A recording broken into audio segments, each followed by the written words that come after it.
মানে আপনার যদি আকাশ থেকে গুলি করে তাহলে মানুষ দৌড়ানোর কোনো জায়গা থাকে না। তো আগে ছিল ছাত্রলীগ, যুবলীগ, এখন হয়ে গেছে যুবদল, ছাত্রদল। সে যে গণহত্যাগুলো করছে, যাদের হত্যা করছে তার পরিবার কি সে হাসিনাকে কখনো ক্ষমা করতে পারবে? সেই সন্তানও মা কি কখনো হাসিনাকে ক্ষমা করতে পারবে? আমরা বিক্ষোভ মিছিল করছিলাম, পিকেটিং হচ্ছিল পুলিশের সাথে। তো ওইখান থেকে মানে আমার ডান পাশে আমারই কাছে একটা ছোট ভাই, ওর হাতে একটা গুলি এসে লাগলো এবং একটু কাছেই আরেকজনের মাথায় একটা গুলি লাগলো এবং সাথে সাথে মাথা থেকে মস্তকটা বের হয়ে গেল। এরকম অসংখ্য ঘটনা জুলাই আছে।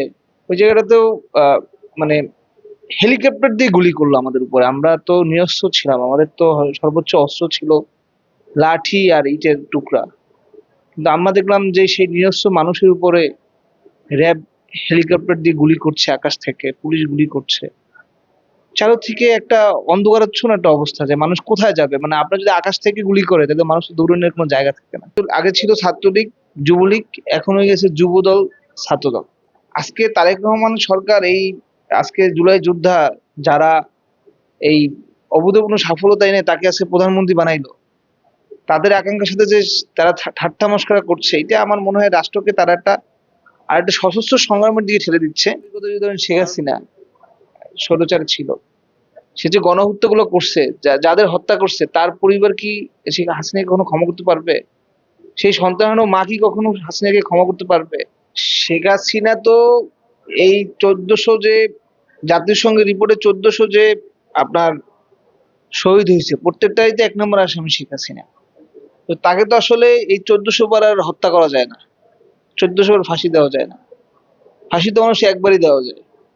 তো সে জায়গা থেকে তার সর্বোচ্চ শাস্তি যেন নিশ্চিত হয়, এটা অবশ্যই যেই বর্তমান রাষ্ট্র ক্ষমতায় যারা আছে তাদের এটা নিশ্চিত করতে হবে। এবং পাশাপাশি এই যে আওয়ামী লীগের টপ টু বটম নেতৃত্ব যারা এই হত্যার সাথে বিভিন্নভাবে জড়িত, জেলা পর্যায়ে যান, জেলায় পুলিশের সাথে ওই জেলার আওয়ামী লীগের সন্ত্রাসীরা, আওয়ামী লীগের পর্যায়ে লোকজন মাঠে ছিল, তারা ওই জেলা পর্যায়ে হত্যাকাণ্ডের সাথে জড়িত। প্রত্যেকটা সংসদীয় আসনে সংসদ নেতা, উপজেলা চেয়ারম্যান থেকে ইউনিয়নে যারা ছিল তারা নির্যাতনের সাথে জড়িত।